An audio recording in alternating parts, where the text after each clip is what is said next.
बिस्मिल्लाहिर्रहमानिर्रहीम। अस्सलाम वालेकुम। उम्मीद है आप ठीक होंगे, खैरियत से होंगे। तैयब लोच आपकी खिदमत में फिर से हाजिर है जी। आज की इंपॉर्टेंट डेवलपमेंट अदालती महाज से है और ये कि सुप्रीम कोर्ट ऑफ पाकिस्तान के चीफ जस्टिस काजी फैज ईसा ने रजिस्ट्रार ऑफिस को 9 सवालात पर मुश्तमिल एक खत लिखा है और उनसे वजाहत तलब कर ली है, जवाब तलब किया है। और बेसिकली उनसे यह पूछा गया है कि बताया जाए कि 14 सितंबर को सुप्रीम कोर्ट के 8 जजेस की जानिब से जो वजाहती आर्डर जारी किया गया वो कैसे जारी हुआ। रजिस्ट्रार ऑफिस क्या उस आर्डर को जारी करने में मुलव्विस था, नहीं था, किस तरीके से था, क्या जो सुप्रीम कोर्ट के कवायद और जवाबित हैं उनको फुलफिल किया गया, नहीं किया गया, समाअत कहां हुई, ये सारा कुछ। और आपको अगर पता हो कि 14 सितंबर और 15 सितंबर की शब 14 सितंबर और 14 सितंबर की शब और 15 सितंबर को जो होने जा रहा था उसको रोकने के लिए ये एक मुमकिना अटेम्प्ट थी। अब होने क्या जा रहा था। 14 सितंबर बरोज हफ्ता,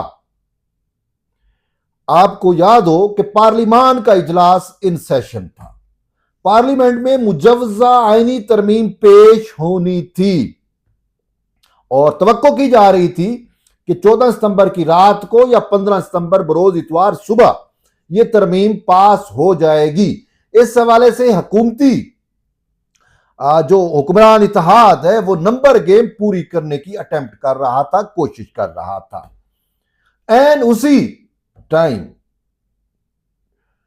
सुप्रीम कोर्ट ऑफ पाकिस्तान के इन 8 मुअज़्ज़िज़ जज साहबान की जानिब से, वो 8 मुअज़्ज़िज़ जज साहबान जिनमें अक्सरियत इमरान प्रोजेक्ट जजेस की है या वो जजेस जो फैज नेटवर्क के इन्फ्लुएंस रहे, उनकी जानिब से एक वजाहत का जारी होना और ऐसी वजाहत जो सुप्रीम कोर्ट के कवायद और जवाबित के खिलाफ जारी की गई, उस पर फिर पूछगुछ तो बनती है, पूछना तो चाहिए। वो वजाहत जिसमें सुप्रीम कोर्ट ऑफ पाकिस्तान के इन 8 जजेस ने इलेक्शन कमीशन ऑफ पाकिस्तान पे एक तलवार लटका दी और इतना तक कह दिया कि तहरीक इंसाफ का चेयरमैन बैरिस्टर गोहर है और तहरीक इंसाफ के जनरल सेक्रेटरी उमर अयूब है, जबकि इलेक्शन रिकॉर्ड में यह चीज साबित नहीं है और इलेक्शन कमीशन के पास अभी यह मामला जेर समाअत है। उसमें सुप्रीम कोर्ट के जजेस कैसे अपनी राय दे सकते हैं, यह समझ से बालातर है।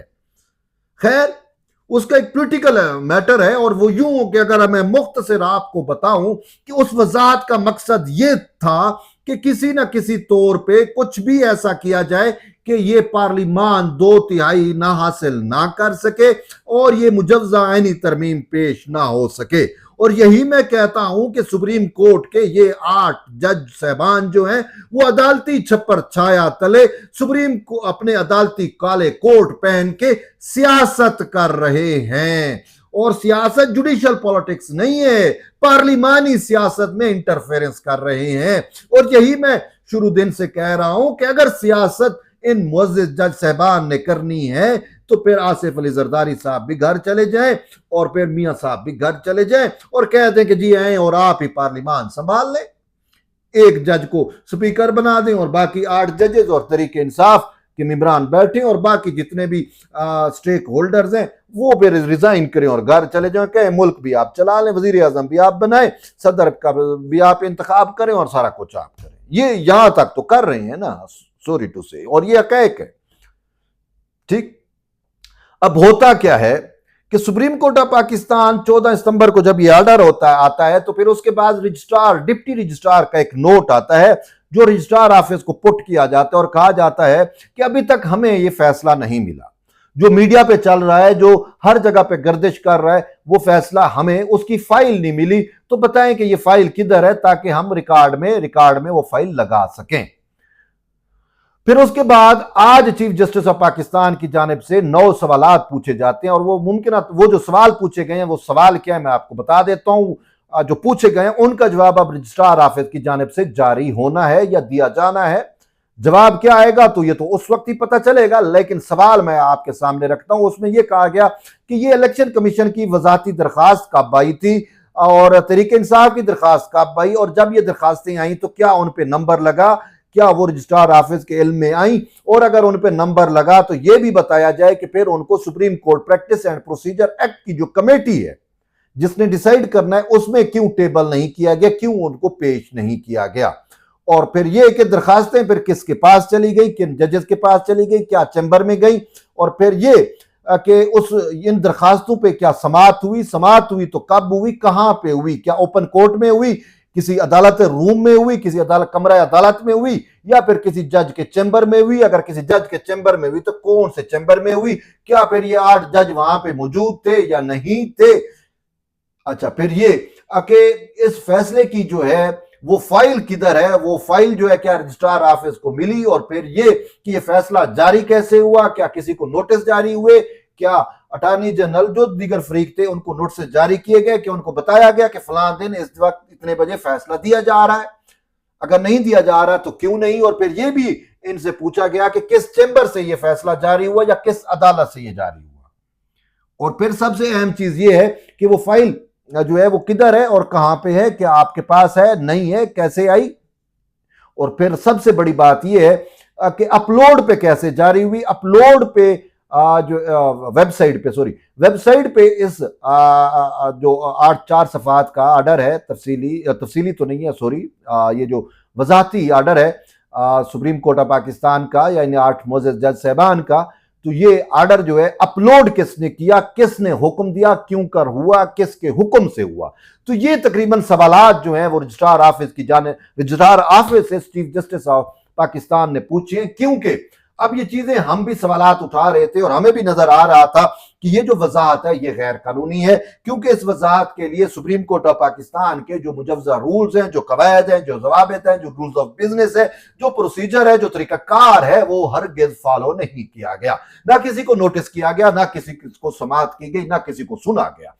अच्छा, फिर मामला यह है कि खुद सईद मंसूर अली शाह ने खुद कहा था, जब उनसे एक सवाल पूछा गया एक जो है गैदरिंग के अंदर कि सर ये इलेक्शन कमीशन की वजाहती दरखास्त आई है कि वजाहत की जाए फैसले पे, तो उन्होंने कहा कि हमें वजाहत करने की जरूरत नहीं है, हम तफसीली आर्डर जारी करेंगे, उसमें सब कुछ वाज़ेह हो जाएगा।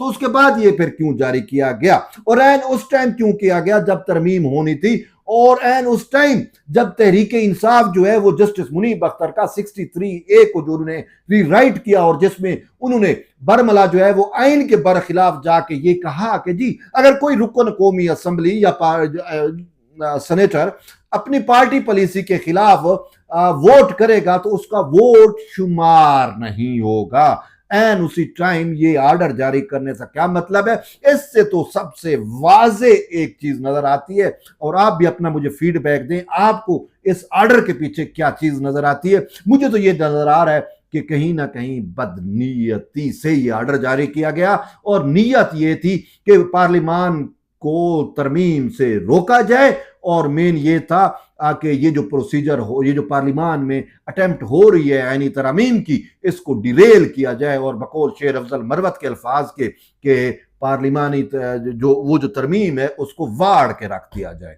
ठीक है, और तो वो तरमीम उस टाइम तो वाड़ी गई ना, हकीकत तो यही है, नहीं पेश हो सकी।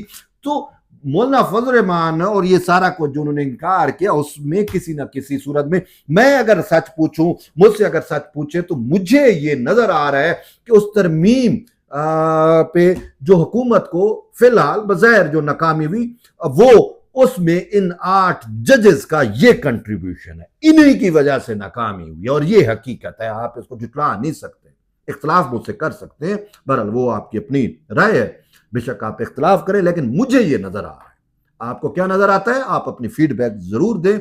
और फिर मैं इसको यूं समझता हूं कि कॉन्स्टिट्यूशनलिस्ट अप्रोच के तहत चीफ जस्टिस ऑफ काजी फैज ईसा ने, क्योंकि सुप्रीम कोर्ट के रूल्स की धज्जियां उड़ाई गई, सुप्रीम कोर्ट के कवायद की धज्जियां उड़ाई गई, और इन मोअज़्ज़ज़ जज साहबान की जानिब से जो है वो पार्लिमान के अमूर में बेजा मुदाखलत करने की कोशिश की गई, तो उस पर फिर जवाब तो बनता है, कैसे हुआ, क्यों कर हुआ, क्यों हुआ, कैसे हुआ, किसने किया, अब ये तो जवाब इनको देना पड़ेगा।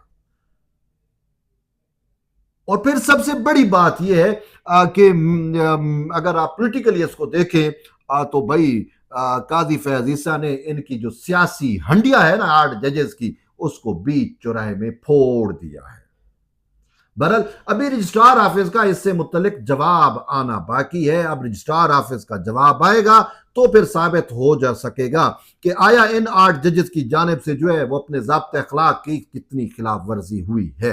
लेकिन ऑलरेडी मैं तो यही कहता हूं कि जो 8 जजेस का मुख्तर फैसला भी था, वो फैसला भी जो है उसमें इन्होंने ज़ाब्ते अखलाक की खिलाफ वर्जी की, आइन तोड़ा, आइन को मजरू किया और खुद साख्ता तख्लीक किया इंसाफ, जिसको सुप्रीम कोर्ट के 2 जज साहबान जस्टिस नईम अफखान, जस्टिस अमीरुद्दीन खान भी यही कह रहे हैं। तो अब मामला जो है वो बड़े हॉट हो गए हैं। अभी देखते हैं सूरत हाल कैसे इमर्ज होती है। तो ये मुबैना तौर पे इन जजेस की जो सियासी हंडिया थी वो तो अब बीच चौराहे में फूट चुकी है, टूट चुकी है। अब देखते हैं आगे मामला कैसे चलते हैं। मामला यहाँ पे अब रुकने वाला नहीं है। अब बकौल वो के जी गल वध गई है। तो बहरहाल एट द एंड यही है कि जुड़े रहिए तैयब बलोच के साथ। मिलते हैं एक नई वीडियो, तब तक के लिए इजाजत दें। अल्लाह हाफिज।